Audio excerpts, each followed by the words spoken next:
Good evening and welcome to episode 421 of the Gersnet Podcast. My name's John McCallum. I'm your host tonight. Gersnet, of course, is the independent Rangers podcast made by fans for fans, where the content is free. It's not just a podcast we have in Gersnet. We have a friendly forum, we have articles, social media, and it's a great history archive as well. If you enjoy the pod, or if you just like listening to pods, we would encourage you to subscribe or follow us on social media, and you'll get to know where we're doing things next. Tonight we'll obviously celebrate our unbeaten start to the domestic season, Europa League qualification, or we might moan long and loud about our form manager and tactics. Either way, we'll have a chat about today's Old Firm game, transfers, and our general mood about all things Rangers.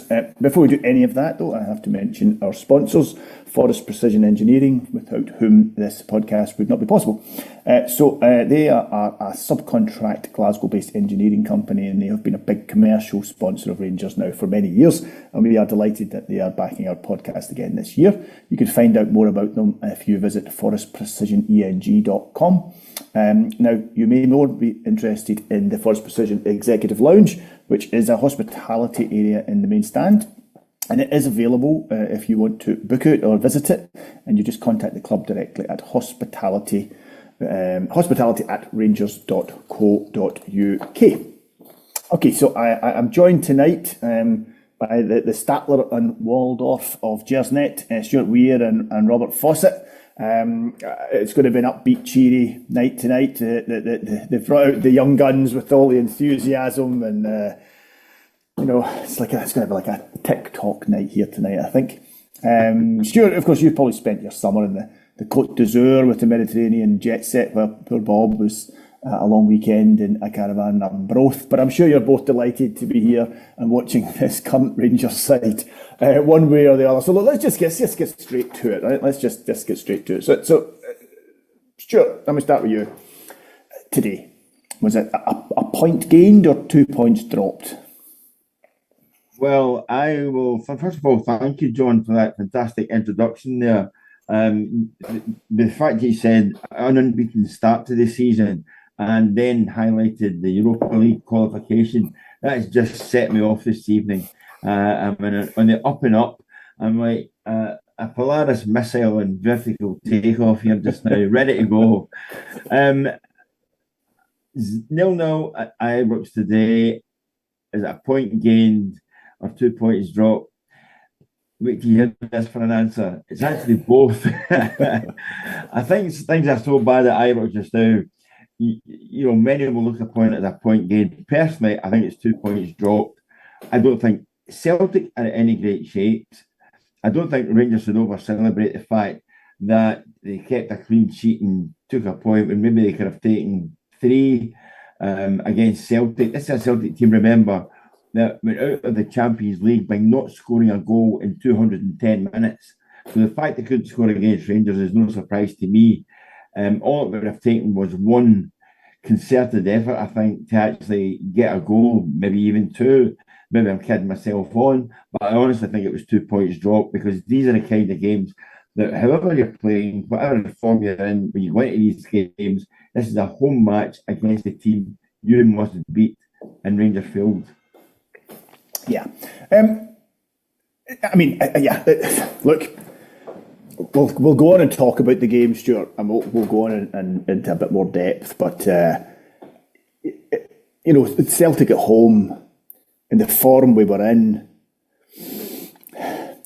you're right. It could be. You could look at either, because Celtic travelled from the moon on Wednesday night or Thursday morning to get back to Glasgow. They had a poor result. They're clearly not in brilliant form themselves. Under normal circumstances, you would expect Rangers to go into that game, pretty confident at home.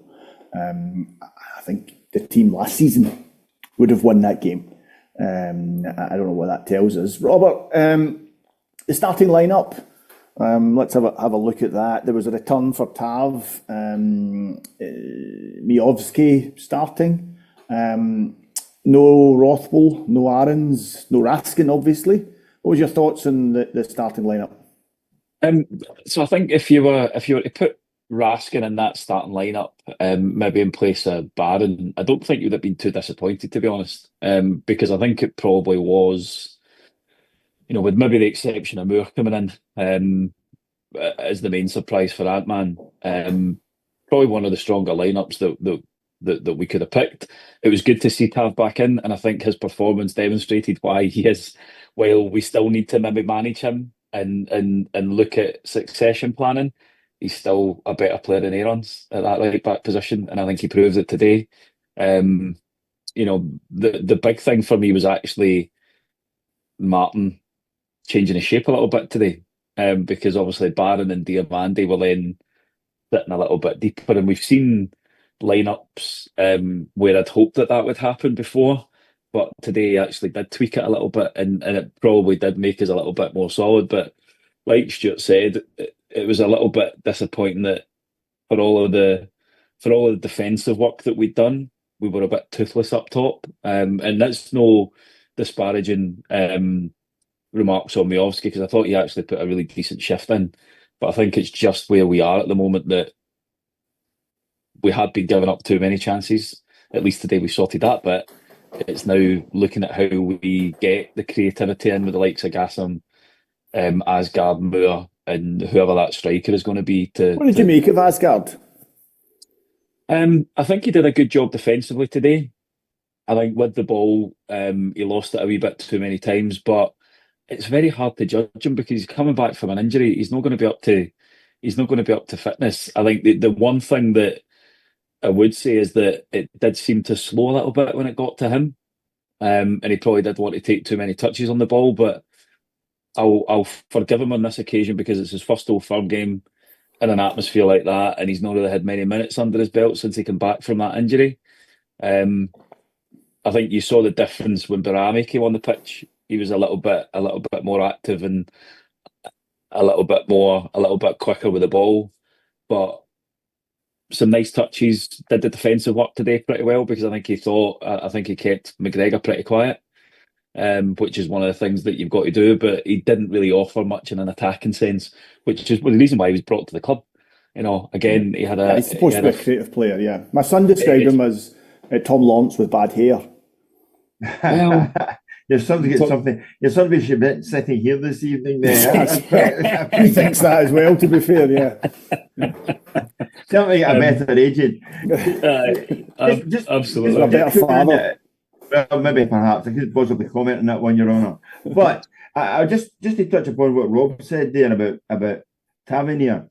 I have never been the biggest fan of Tavernier. I've often been a critic. But what I will say is, here's a guy who literally has been stuck in the bench for about 4 games in the spin, in effect told you're neither needed or wanted to some respect. When Aarons has come in, Aarons, who's up there with the for various generations, either the Jim Denny or Jan Bartram of fullbacks. Yeah. But what I will say about Tavernier, he came in, biggest game of the season domestically so far, put in a real shift, but it shows you actually, or it certainly showed me the attitude of the guy, where he can come back from basically being ostracised and shoved onto the bench by a new manager to then be, pulled off the subs lineup and stuck into the first team and perform against Celtic. That showed a hell of a lot of character of what Tavernier might actually be about. Yeah, Tav's had criticism, and I felt for a while some of it is unfair. We've just got used to Tav. He is, without a doubt, the best fullback at the club. That's damning in its own because he's in his 10th season, and we should have. I think the term Robert used was succession. We should have that in place. But as things stand, that team is better with James Tavernier in it than it is without him. Talking to players who probably stood out today, Miovski's debut, Stuart. What did you make of it, and what's your overall thoughts on him as a signing? Why didn't they do that 2 seasons ago? First, I think Miovski, playing in Scotland, he showed a hell of a lot of what he was capable of an Aberdeen team that was a bit, a bit mediocre, a bit nothing. Was that did he play under McInnes? Would that have been that period? No. I can't. No, I don't think so. Was it? No. Maybe I'm not quite sure. I don't study Aberdeen other than the results when they lose, but that's another story again. He is a good player, a good lead player. He's good at leading the line. I think when not everybody's going to make an Old Firm debut like Ali McCoy score after 33 seconds. I think if you score on your debut at any level against any opposition, it's something exceptional. Yeah. When you're finding your way around the pitch with new players, and who to lay the ball off to, or who to hold it up for, or where indeed the ball's actually going to come from, you're literally on the steepest of steep learning curves. And I thought he did really well. I thought there was more direction. The one thing he does have is movement. Yeah. He will actually give players an option as to where to find them, simply because he's so quick, playing on the last defender's shoulder much of the time, and therefore will get in behind them. And I think the first signs are good. We'll see after he's, maybe benefits from a few chances or half chances, and what ones he takes, how good he's going to be. But I have to say, he gives me more confidence than what Rangers have had recently. Yeah, he's a different type of forward, isn't he? Sorry, Robert. He's a different type of forward than what we've had for a few years. I don't think we've had a forward as mobile as him. I mean, Ruth would have been whenever he was fit, but it's probably Defoe is the last time we had a forward as mobile as him, maybe Morelos. You excited by that signing, Robert? I was actually, and I think there was a bit in I don't know if it was first or second half, but it was where he dropped really deep, and kind of dummied the ball. Gassam got it, ran up the right hand side, and then he bust his backside, ran about 60, 70 yards to get into the box. And when was the last time we've seen a Rangers striker actually put that sort of effort in? Now, it never came to much, but I think that level of effort and chasing will definitely go down well. The one criticism, and we'll probably touch on this as we go through, it doesn't matter what type of striker we've got playing there if you don't create chances. Yeah, well, and that's some of the biggest problems that we've got at the moment, is that it was great to acknowledge that the defence was leaky and that we were giving up far too many chances, and that was the focus for this week. But that should have been the focus 3 weeks ago, 4 weeks ago. That we should now be looking at the point going, how can we go and hurt teams? Whereas this week has just all been about damage limitation. It's a puzzle, though, isn't it, Robert? Because when Russell Martin, when we first appointed Russell Martin, and people talked about his style and what he'd done at other clubs, the emphasis was very much on a manager who liked to attack. He wanted to dominate the ball, liked to attack. And I can remember people saying, listen, he wants to outscore the opposition defensively. Your teams will be suspect, but they'll entertain and they'll score goals. That's 2 games in a row where we haven't created a chance. Literally haven't created a chance. I know we had a goal chalked off today, but he was offside. It was close, but he was offside. And that was from a set piece.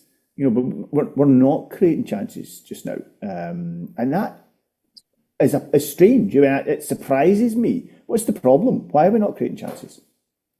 I think there's been a massive lack of movement in the final third to start with. Some of the games that are kind of a throwback to the problems of last season and even the season before, where you kind of just stick 5 players in the final third and expect the ball to get to them. But it's so easy for the opposition to mark at that point.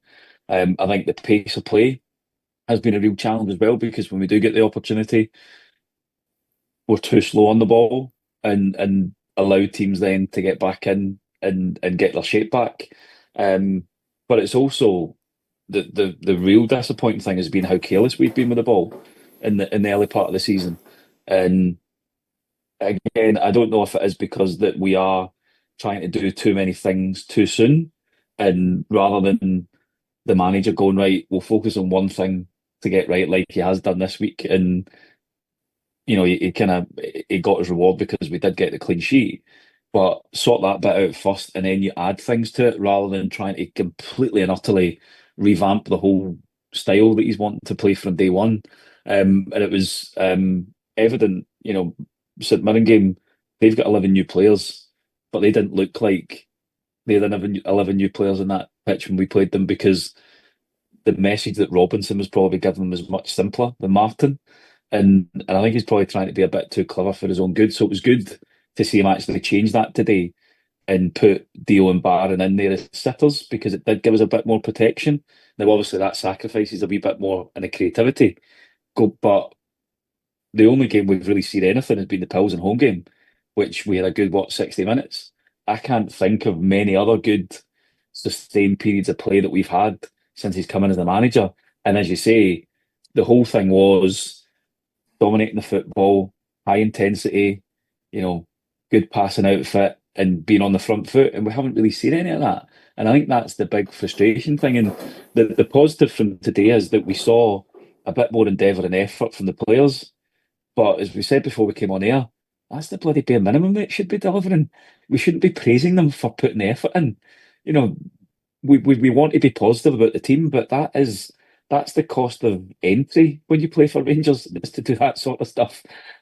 So while we can criticise Martin for the style of play that he's trying to implement and the way that he's managing things, I think some of the players need to take responsibility for their performances on the pitch as well, and that it's taken them to put that sort of level of effort in a big game against Celtic, but we haven't done it in any previous games up until that point. Stuart, is the most damning thing you can say about Rangers that I was relieved that we didn't lose by 4 goals, which I genuinely felt was a potential after Wednesday night. Is that the most damning thing you can say? I came out of that game thinking, thank God it was a 0-0. There was a feeling going into this game much similar to what you had when Pedro Caixinha was manager of Rangers, that it wasn't a case of Celtic would win, it would be a case of by how many. Aye. And that was the kind of at the back of your mind. Just to touch on what Robert said there about St Mirren and what their manager would have been telling them, I think there was perhaps a damning line that Martin delivered after the game today when he said we maybe placed too much importance on certain things in previous games. Now, I have struggled for nearly 8 hours wondering what those important things were that they stressed, because I have no evidence of there being any difference game on game on game. And again, it makes you wonder. I think he's just spouting word spaghetti sometimes, that you basically, you can tie some of it together. Other just comes out in blobs, and other bits are just stringy and waft away in the wind. But that one in particular stuck out, that we placed too much importance on certain things. Was that the press? Was that trying to attack? Was that trying not to make mistakes in defence, not give the ball away? I am utterly baffled by that comment. But as I say, he's a guy you can almost play. In fact, Rangers could earn themselves another 20 million quid before the transfer window shuts by playing Russell Martin word bingo, and all the words that he's going to shout out, like spirit, togetherness, aggression, taking things for granted. I have to take responsibility. We've moved on. We've learned.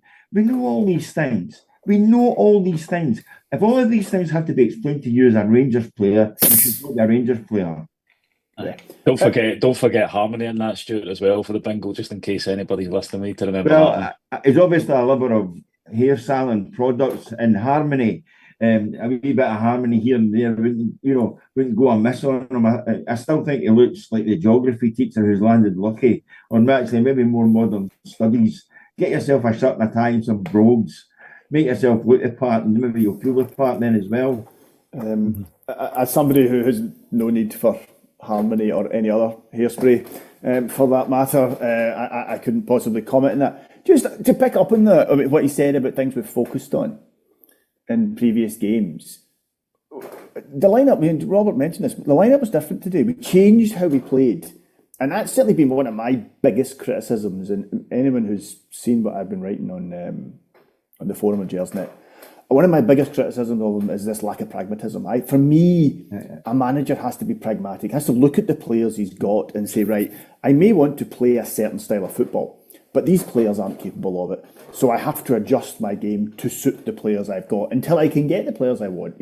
For me, he's just day one at manager school. And that's been my biggest criticism of Martin, is that he's trying to make players play a game that clearly are unable to, or don't want to, or don't understand what they're trying to do. Today, I thought he changed things. You mentioned he had two sitting midfielders. He certainly, we were playing deeper. We weren't leaving this massive high line that we've been in other games. We played deeper. We were certainly more aggressive, much more aggressive. Plus, we played it long every now and then. Every now and then we decided, let's just not one up the line. And we mixed up. So we kept the Celtic defence from helping them press as well, because they were conscious of, I can't leave too much space behind us because they're going to knock it in back. It's been crying out for that. The most frustrating thing about Wednesday for me was how predictable it was. You knew that was coming. You knew the first time we played a team that had half decent forwards, we were going to concede a barrel load. The Bruges manager said that after the first leg. Yeah. When they won the first leg 3-1, he said, we knew where to play. We knew where Rangers left spaces. Yeah. And if you are unable to change that during the course of the game, either you're a poor coach or you're not getting a message through to your players on the pitch that you should be doing certain things. And I suppose for me, Robert, and I probably know the answer before I've even asked this question, but today, does it represent a corner turned by Russell Martin? Has he accepted the fallacy in his, almost, religious belief in that way he thinks football should be played? Is that what's happened? Or is it just the fact, we're playing Celtic, the fans were up for it, the team fed off that, and, as such, we caught Celtic at a good time, because, frankly, they're not in a great place either. That's one of the disappointments of it today, that you would have thought, a better Rangers team would have taken 3 points today. They would have laid down a marker for the rest of the season. Celtic were off it today. They didn't look great. They didn't look like much up front. Their defence looked suspect. I'm particularly impressed with any of their new players. It's early in the season. I accept all of that. It's the same with us. We got Celtic at the right time, ironically. Has he turned a corner, or do you feel a bit approaching a corner? Can you see a corner in the distance? Is it just big long straight? The bottom of Great Western Road, and the next time you're seeing a corner is Dumbarton. I hope we're more approaching a cliff edge that we can just give him a little kick over the side so that we can look to replace him. Be brutally honest, we can talk about corners turned and all that. Let's face what this was. It was two terrible teams, a 0-0 draw, and we didn't get a shot on target. Now, the defensive side of things was much better, yes, because I think the reason that he focused on that was because he knew if we went in there and got a hiding today, he had no chance of seeing out the international break as Rangers manager. So it was about probably protecting him in his position. I think the proof will be in the pudding, is if going forward he continues to deploy that system and give us a little bit more protection. I think the thing that we cannot get away from in that game today is we created nothing. Sutter's goal was from a set piece. He got caught offside literally 5 minutes before it, and he was unlucky. It was a good header. I did think we probably should have had a penalty on the Miovski challenge. There is contact, and he gave a very similar foul. I can't remember who it was, but it was up at the other end where Carter Vickers went down dead easy.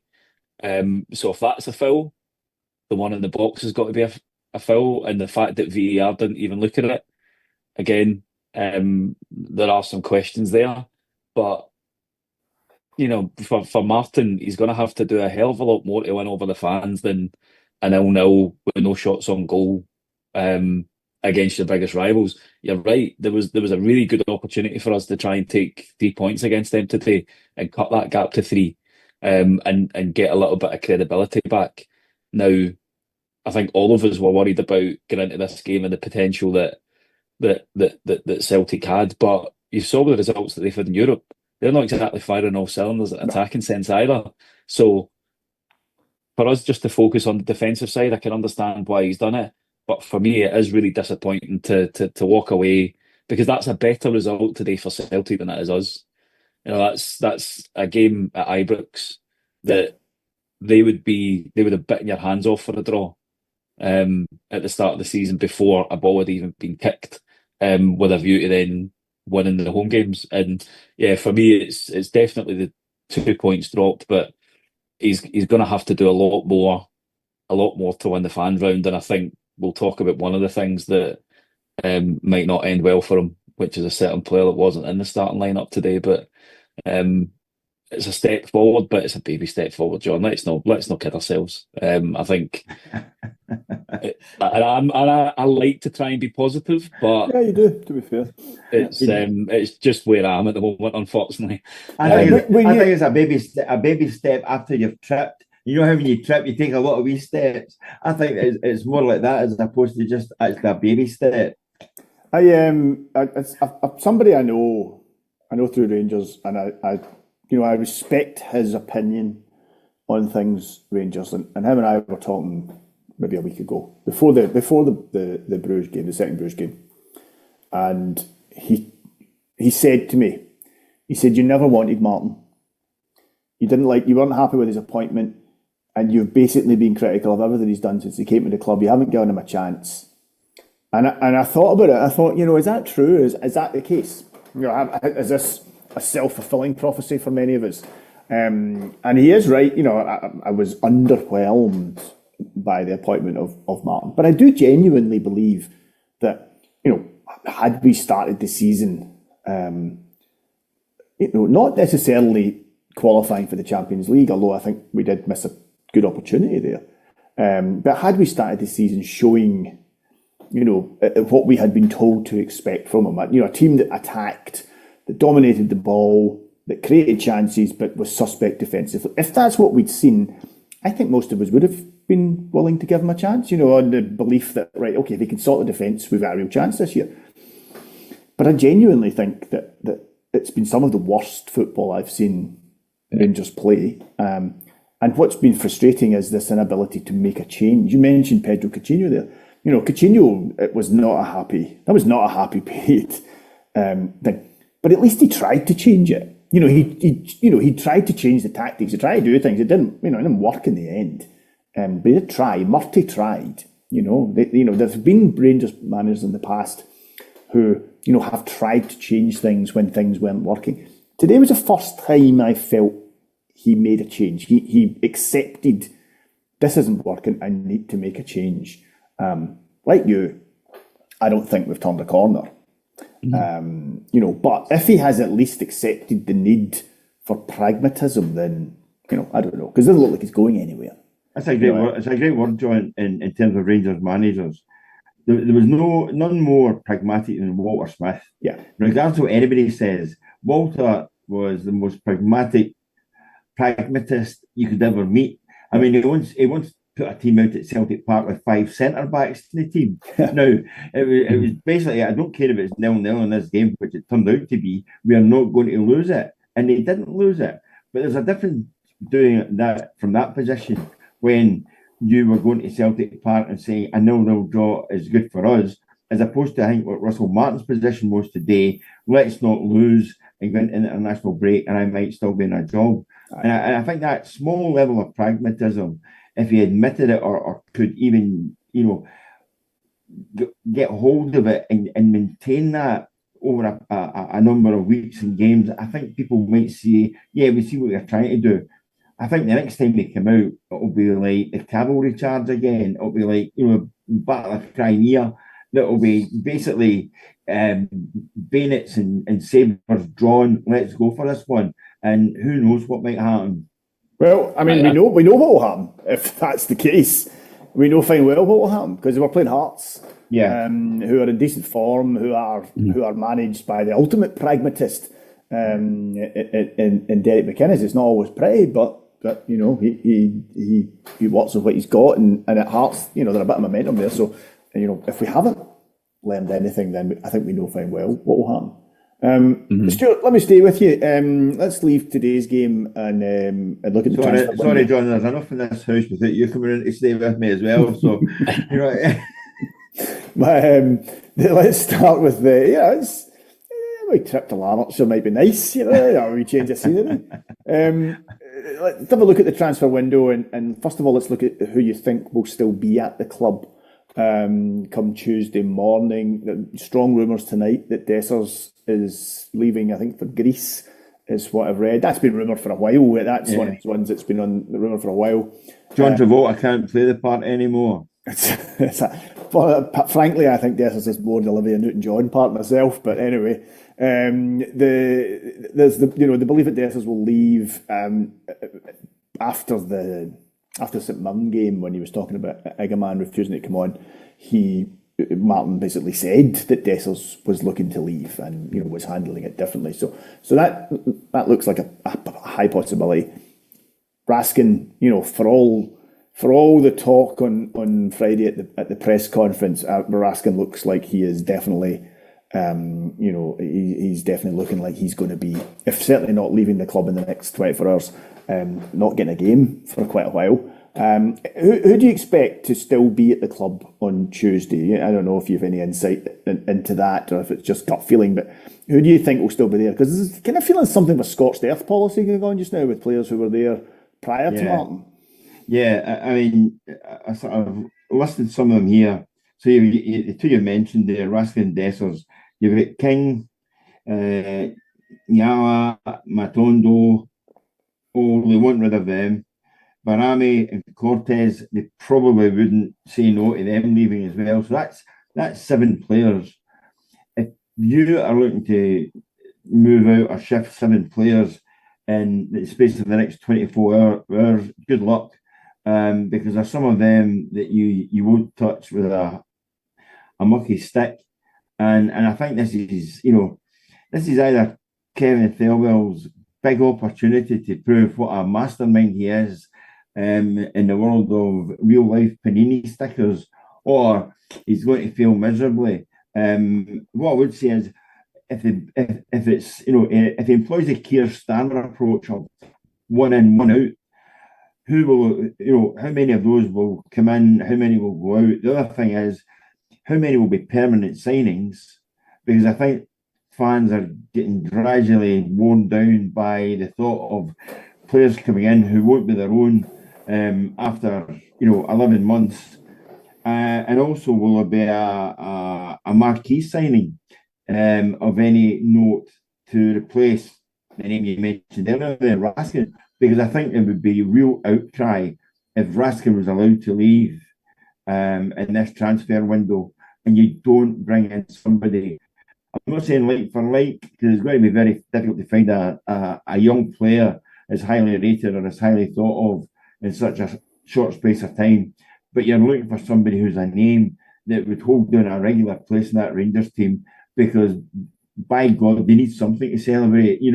I think Raskin departing would be maybe too much for the Rangers fans, and it will not win Russell Martin any fans if he does go after the way Raskin has been treated. I realise there is no player bigger than any football club, and look through history, and there are numerous examples of that. But I think just now Rangers fans are so desperate to have a star in their midst.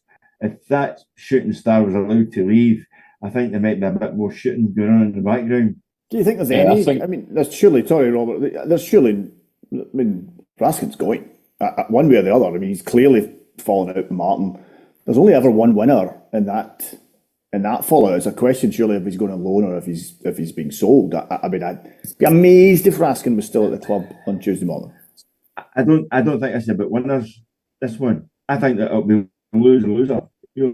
Because I think Rangers fans will lose out. Raskin, as a Rangers player, will be gone, so therefore that's a loss.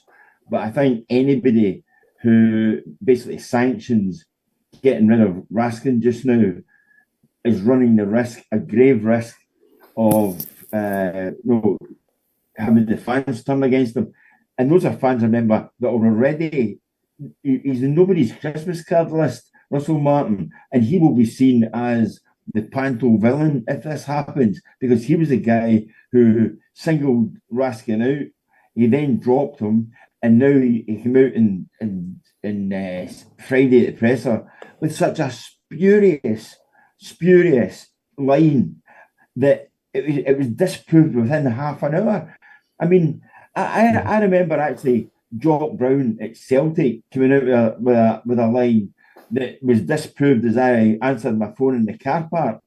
And about 7 or 8 of us all turned and walked straight back into Celtic Park to nail him on it. Now, Russell Martin ain't going to break cover and come out 48 hours before a Celtic game to take on some irate press who believed they'd been lied to, or certainly he was economical with the truth, let's say. But the fact that he wasn't in the line-out or anywhere near Ibrox today, I agree with you, John.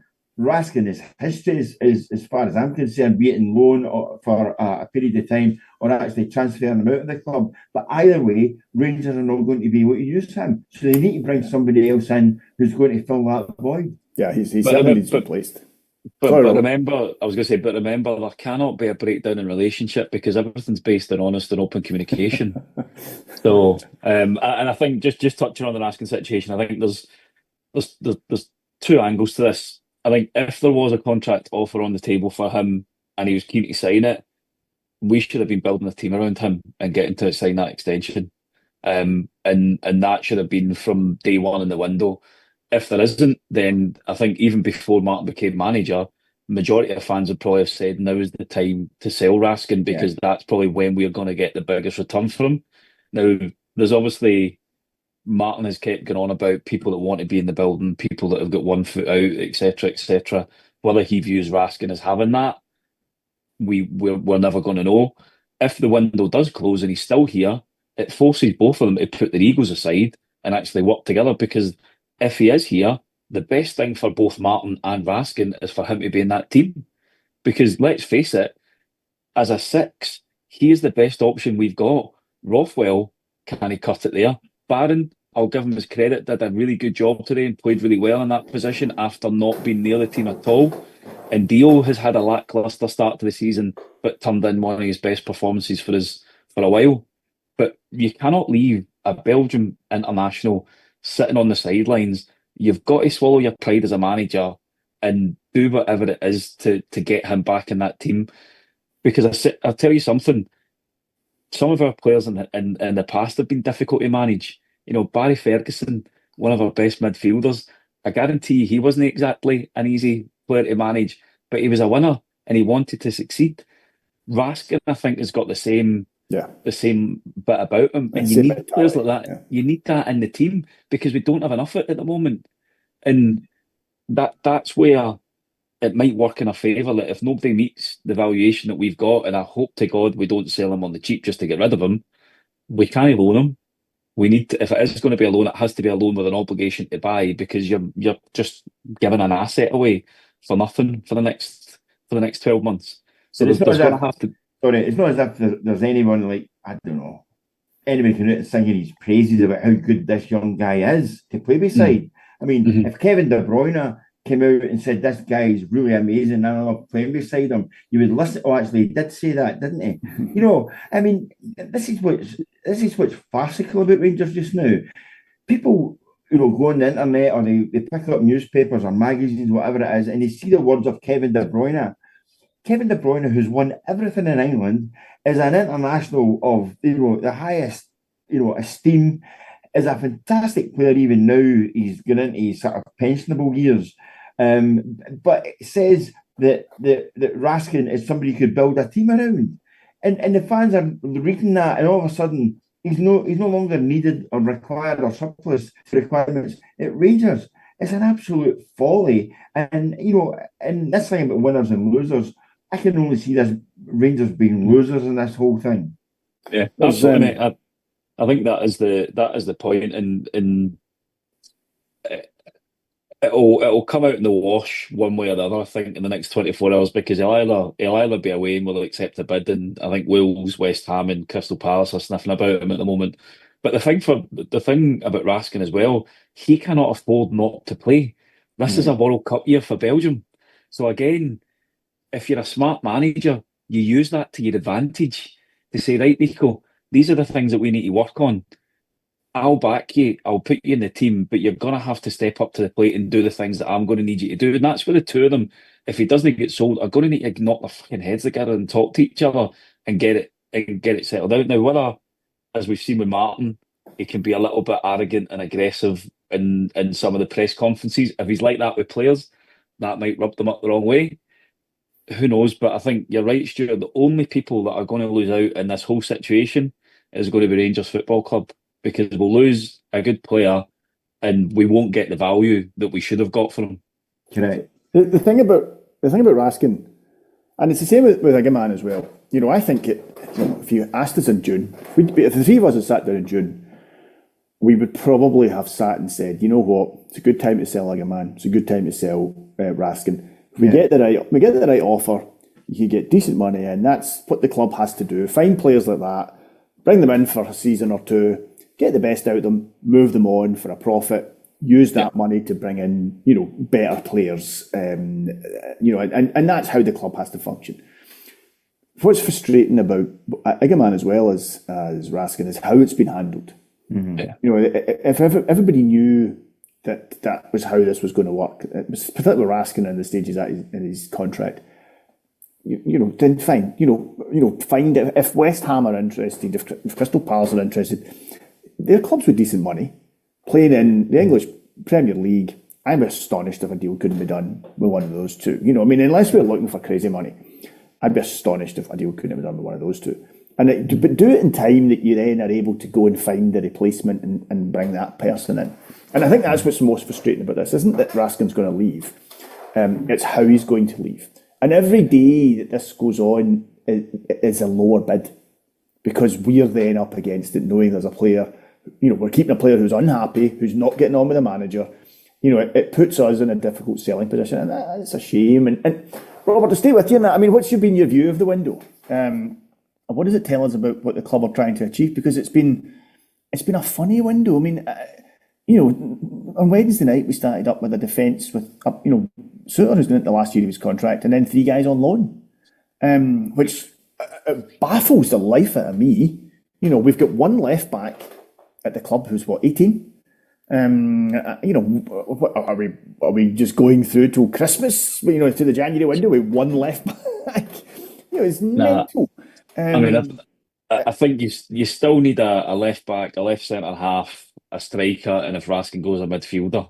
At the very least, I would still argue we probably need another right back, because Aarons hasn't exactly set the header alight, and after that red card against Bruges, questions about his kind of mentality and stuff. That was a get me out of here moment. For me, that was a I don't want to be on this pitch. Can I just leave now, please? So I think some recruitment has been really good, to be honest. What recruitment's been really good? So I think Ant-Man has got potential. I think Gassam has been a really good signing for what, £2 million. He's more than paid his money back. Cameron has looked bright. Obviously, he was on a free anyway. I think Miovski will be a good signing. The jury's obviously still going to be out in Asgard, but again, he's a Norwegian international. So and to be fair, he's played like 2 games or something. Yeah. Uh-huh. Don't take my son's naming of him too seriously on this. Exactly. Well, I was going to say something about somebody coming back for Benidorm with braids in their hair, but I'll leave it now. And to be honest, the young left back that's come in, Magoma, has actually done pretty well. I thought he was really good again today. And I had a lot of concerns about him before he'd actually signed, but he's been fairly solid. I think the one signing that really puzzles me, and I still don't know why we've paid the money we did for him, was Fernandes, because you had Enciala sitting in the club, and Martin talked about all these players having a clean slate with him. He even played Kieran bloody Dowell so often. But Enciala looked the type of player that would have been right up his alley from a style and system point of view. Great with the ball. Last year, I know he got bullied in some games, but it was his first taste of senior football, having moved for Italy. There's going to be some teething problems. I think the one thing that we really lack is experience, and I think we need some of that in the team to help these young boys that we've signed to really understand it. I think it was at McCoy's during the week that made the great comment about it's all young boys we've signed, and we kind of need a few men in the team. Rothwell's not a young boy, and Miofsky, to be fair, is 26. He's has some experience, but unfortunately, there's a lack of leaders. Unfortunately, Rothwell's legs aren't very young either. And I think that's the issue. He is not as mobile as the type of player that needs to play in that position. I don't think he can play 2 games a week. I think that's the issue that these guys are going to face, is the sheer amount of games that Rangers play. I think on that mobility front as well, Stuart, I know that there's been a few comments in the chat about it. Obviously, if Raskin does go, one of the players that has been mentioned as a potential replacement now, it may not be is Kenny McLean. Let's face it, he's not exactly going to have young legs either. He'll bring great experience. He'll bring a knowledge of the club, which is absolutely what we need. Can be Russell Martin's pal because the two of them were at Norwich. But gives me the fear of thinking of Rothwell and McLean playing in the same midfield, because where's the mobility? Where is the legs to do the running, the dirty stuff that you need to do? And McLean has got great head and shoulders. He obviously knows the club and knows what it means to play for the club, but you've still got to have a bit of quality in there as well. And I still think if Raskin does go, yes, get McLean in. He can also play left back, from what I understand. He has been playing there on the odd game, but you'd need another quality central midfielder in there to complement what we've got. So I think there still are question marks over recruitment at the moment, and the fact that we're probably about to spend 10 million quid on Chermiti from Everton. Is that true? I mean, I've not actually seen I've not seen anything other than that's everything that's being reported. So I think Raman from STV had tweeted it earlier that the fee's thought to be £8 million with add-ons, plus a hefty sell-on percentage as well. And obviously still to be confirmed by the club, but it's a huge outlay for a young player.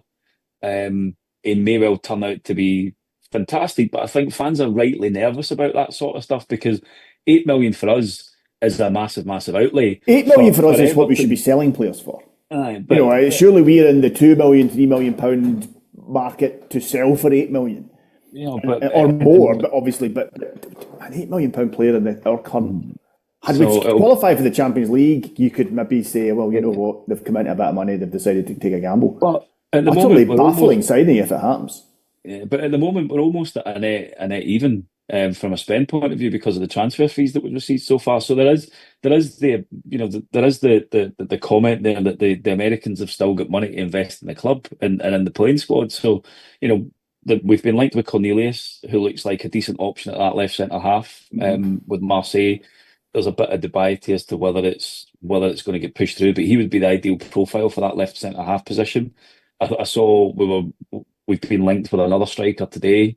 Again, young Juventus boy, or some young fella from Juventus or AC Milan. The boy for Juve is actually a left back. He's a Swedish left back. Okay, excellent. I thought he was a forward. It's the boy Umar Diakite, I think his name is, from Reims, or however you pronounce it. But again, young boy from League One. It depends on what the fees are. For £8 to £10 million, we could have signed Cherny and Sima. And I think that's the criticism that most fans are going to have, is if you've got that type of money to spend, especially Sima. I think everybody thought he would have been a great player for us to sign. So I think there are still question marks over Thelwell and Purdy on their identification of players. And while we might have slagged Kopp and Rotten about the targets, he was the one that signed Jeffrey and Egerman. And we've made a fairly tidy profit on both those players inside 12 months. So for me, it's just more around where we're looking rather than... Yeah, it's felt quite unimaginative, who's in Bournemouth's reserves. Let's see if we can get one of them. Listen, moving it on, guys. Look, let's stick with the manager. I think we have to be realistic and have a chat about him. Stuart, you and I will remember protests outside Ibrox, spontaneous protests outside Ibrox when John Gregg was manager. And it kind of took a couple of them for the board to finally realise this isn't working. This is just not working. And John Gregg was somebody who had a lot of credit in the bank with his support, but the football was grim, and we were toiling. And a similar thing happened to Jock Wallace second time round, where it was clear that things were not going as they should, and the support turned on somebody who again had a lot of credit in the bank. Russell Martin has no credit in the bank. Do you ever remember our support angrier about a manager than they are about Russell Martin? I can remember, well, there were instances, I think Kashina in Luxembourg, I think that incident stands out, maybe because of where he conducted the interview from behind a hedge. I think that's maybe why I remember that. But fans actually protesting outside Ibrox, I think you're probably right on that one. Jock Wallace second time around was far lesser, and I think actually that shocked the board at that time. I think the fact you mentioned John Gregg, above all else, that's the one that I will always remember. Yeah. Because Gregg had captained Rangers to their only European victory. He'd won 2 trebles in 3 years and was actually a winning manager if you take in how many League Cups and Scottish Cups he'd won. Week on week in the league, Rangers were dire, and they had a series of dire results. Teams who'd never beaten Rangers were beating Rangers twice in the same season and all the rest of it. And the board at that time took fright. Hence the reason he went out and got Jock Wallace, and then he took fright again and made the signing of the century, if you like, when Souness came in. But, Rangers fans spend a lot of money in season tickets and the likes. And if you protest, you're doing so for a reason. I mentioned the other week there about trading standards and approaching them to see if you can get your money back, because that was not, this current Rangers team is not what was sold when Russell Martin took charge. If you read the kind of synopsis of what Thirlwell came out and said, Rangers have never touched upon that.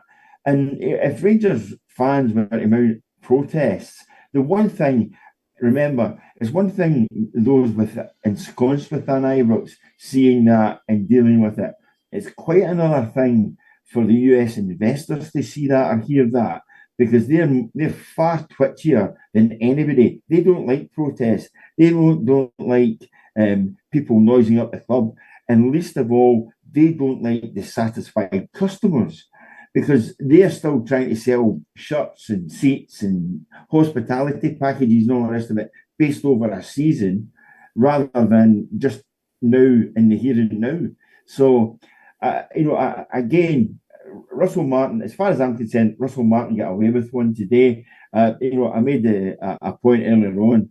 I think maybe the worst thing that could have happened today was that Rangers won that game, and everybody thought that Russell Martin had turned that big corner that Robert was talking about earlier on, and all in the garden was rosy. I think just now there's still question marks about what he's doing and what he has done.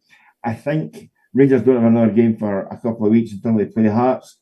I think Russell Martin will still be judged on what he's done previously. But again, tomorrow has maybe nothing to do with Russell Martin in terms of the ins and outs, but people will turn it on him because he's the manager at the time when Rangers have lost maybe guys like Raskin and not brought anybody in. So the fickle finger of fate points at him as the Rangers manager, but he must have known that when he took the job. Robert, can he turn around? Can he, I don't remember the support as angry with the manager. Certainly not this early in his tenure. We've been criticised, and rightly sometimes, as a support for a lack of patience. But there's always a reason for the lack of patience. There's always something that you're seeing that, we're not blind. I don't claim to be a tactician. I don't have any I've never played football at any level. I don't claim to have a great insight into the professional game, but I can watch the Rangers team and know if, we've all been to games where when Rangers have lost to teams they should have beaten, and you can write it off as one of those days. You know what? We had 17 chances and we just couldn't put the ball in the net. You get games like that. Sometimes you get a wee run of games like that. That's not what's been happening this season. That is not what's been happening this season. We have not been creating chances. You have been able to predict what is going to happen. And if I can predict it, I really expect that professional football managers who we're coming up against can certainly predict it and see it. Can he turn it around? Can he find a winning formula, Robert? I think there's always the possibility, of course he can. But I think that the question is more, do we think he will? And it comes back to that word that you said earlier on about pragmatism.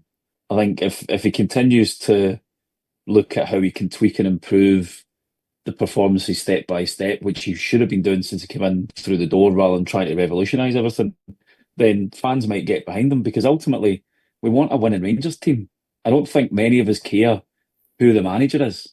If we've got a team on the park that is playing decent football, but more importantly, winning football games and in the hunt for trophies at the end of the season, the majority of the fan base will give him will give him time and will buy into it a little bit more. Now, I'll go back to kind of what you said around your feelings when he was appointed. I was probably the same. I was a bit underwhelmed, but I decided actually do a bit of reading about his teams. Let's give him a bit of time and see what he can do. And I think there's a large chunk of the fan base that was like that. But he's even lost the majority of the people that were willing to give him time because of his unwillingness to change, and the fact that when it was highlighted that we're shipping up a number of chances in interviews, the response was almost, I know better than you guys and it'll all come good. And that culminated in getting absolute pumping off Bruges, when everybody could see that as a team we were far too wide open. So I think if he starts to recognise it, tweak it, and start playing to the strengths of the players that he's got, rather than trying to shoehorn them all into a system that doesn't seem to be working just now, then of course that he can do it. And the only way that he's going to win the fans round is we come back and we beat Hearts, we beat Hibs, and then we get a really positive result in that first home game in Europe against Genk. Yeah. So results are the things that are going to drive, results and performance are the thing that's going to drive his success in the job.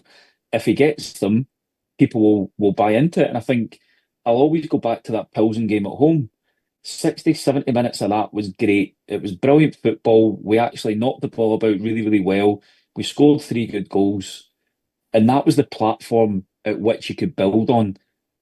Instead, it's got gradually worse. There seems to be issues with players that are coming to the fore because of the way he's managed them and the way that he's trying to shoehorn them into a system rather than playing them to strengths. So I think if he starts to if he continues what he did today, which is be a little bit more open to change, play players in the positions that are maybe more comfortable in and getting the best out of them, and hopefully start creating things, then fans might turn. But on the evidence, performance will dictate that he might not be Rangers manager for.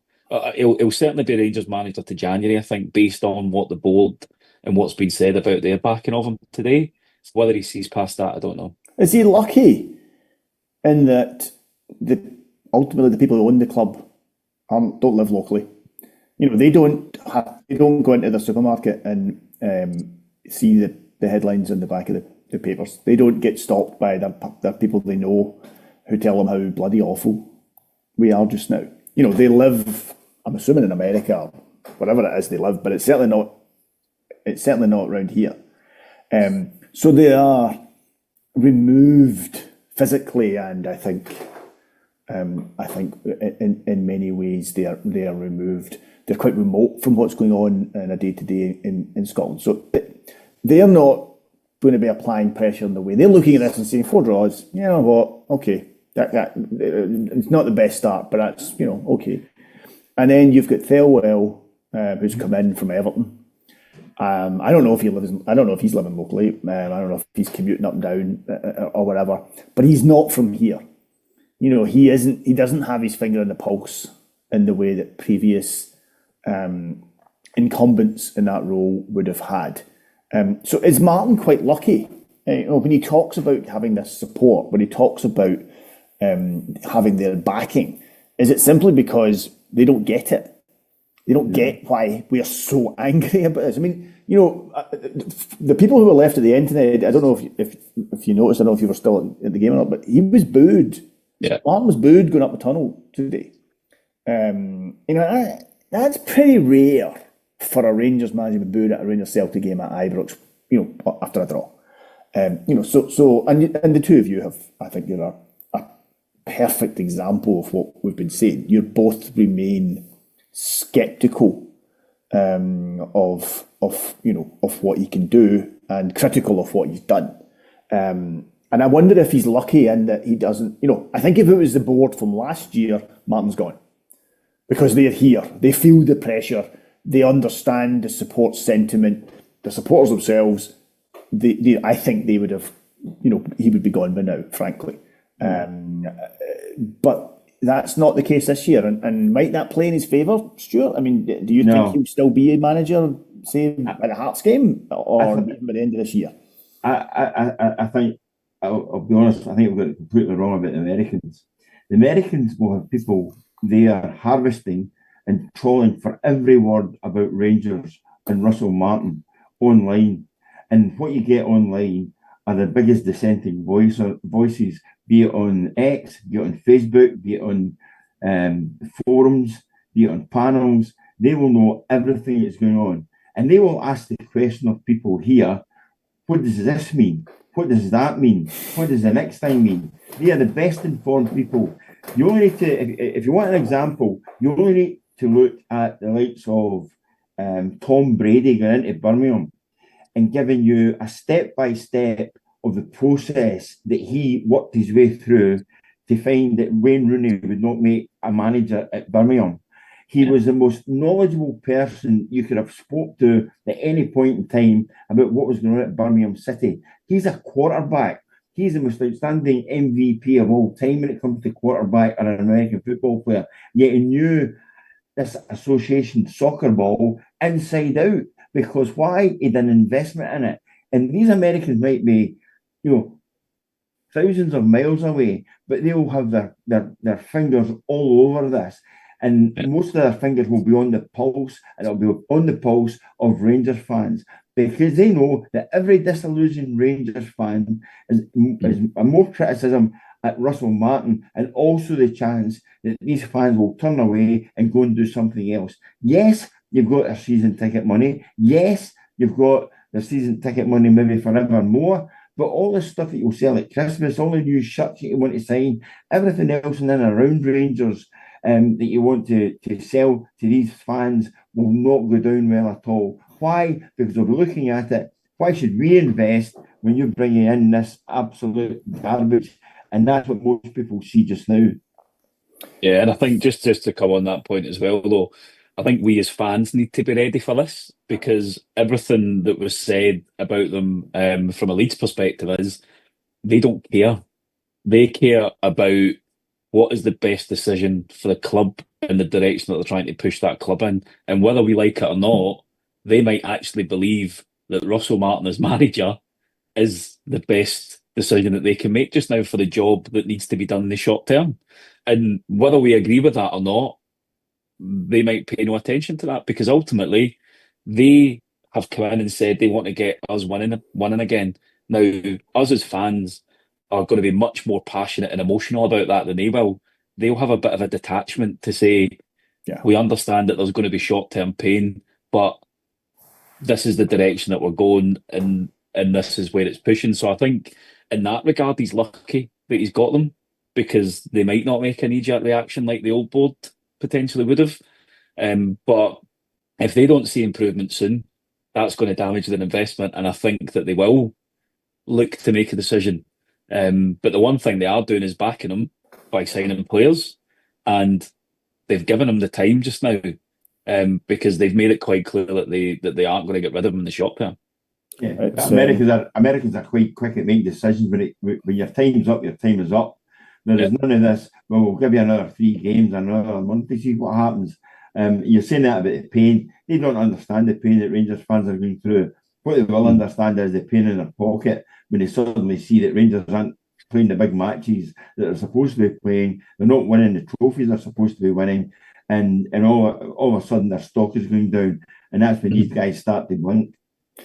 I'm slightly hurt though that Stewart named all the areas that these Americans will be monitoring, and watching the Gersnet podcast wasn't on that list, Stewart, I have to say. You only watch when I'm on. I am also thinking of the amusement that as these Americans go through all this social media harvesting, and I have visions of them turning around and saying, "What do they mean by Terry vegetables? What does that mean? What does Terry vegetables mean?" They have some positive or negative. They have somebody explaining that to them. Trust me. Good luck that guy explaining that to them. But I have some experience of American marketing people trying to understand Glaswegian, and believe me, that takes a few goes. There's one more thing I wanted to say, actually, John. It's back to the transfer stuff. I just wanted to say as well that we should actually applaud Dessers for the way that he's handled himself compared to Iggerman and him angling for his move, because he was at least available for selection and gave us his all whenever he played. I'll be a little bit disappointed that he's going to leave, even though he does miss chances that will frustrate the life out of you, because you knew what you were getting with him. He would give you 100% on the pitch, and I think if you're looking at how you should model yourself as a professional, you should do that. You should hold Dessers up as an example, because he got the club, he would give everything, and he still put himself in the firing line. Whereas we had another player who wanted a move and refused to go on the pitch when he was asked to. So personally, I think Dessers actually touched the ball today when he came on the pitch. I don't know what happened with Iggerman. None of us really know what happened with Iggerman. What I would say, and I would agree with you, that a player refusing to play, professional football player refusing to play, that can't be defended. But for it to have got to that stage, for the handling of that player to have got to that stage, that says something about the run of the club just now, and nothing good. But no, I think we all wish, if Dessers does leave, I think we all wish him all the best. He's not my favourite centre forward, but he has scored important goals for the club, and he has on occasion made me eat my words. I just found out he's a centre forward. I will wish him good luck wherever he goes, because I don't know if he always gave 100%. He drove me up the wall at times, but he was certainly always available, and very unusual in current Rangers and Rangers signings over the last 10 years. He rarely get injured, which let's not overlook that as well, gentlemen. It's time. I think it's time for us to all call it a night. Thank you very much for giving up your Sunday night. Thank you very much for agreeing to be on this when we didn't know what the score was going to be today and what we were going to have to talk about. There was a moment earlier when I thought it was going to be the three of us and 10,000 gloating Celtic supporters watching this. Thankfully, it wasn't that. As safe as bomb disposal, isn't it? You don't know exactly what you're going to find. Is that a left-hand thread? Is that a right-hand thread? You're not quite sure. But thankfully, we all got away with a UXB. That's it. We've got all our fingers still. We have. We live to fight another day. So thanks for coming on, guys. And just to remind everybody who's listening, the podcast is available on a variety of different platforms: Acast, iTunes, YouTube, Castbox, Stitcher, and Spotify. There is no planned podcast next week because we are now going into the international break. If there are major developments at the club in the coming week, you never know, we might have one, but I think the consensus here is that there probably won't be. So keep an eye on Gersnet Twitter, and there'll be details of the next podcast whenever that may be. I dare say there'll be a preview before the Hearts game, which I think is on the 13th, the Hearts game, so I dare say there'll be a preview on the Friday before that. We would encourage you to subscribe so you never miss a podcast, and you can even go back and listen to some of our older ones as well. They are all still on there. Thanks to Forrest Precision Engineering for being our sponsors, and thank you to everybody who listened tonight, and good night.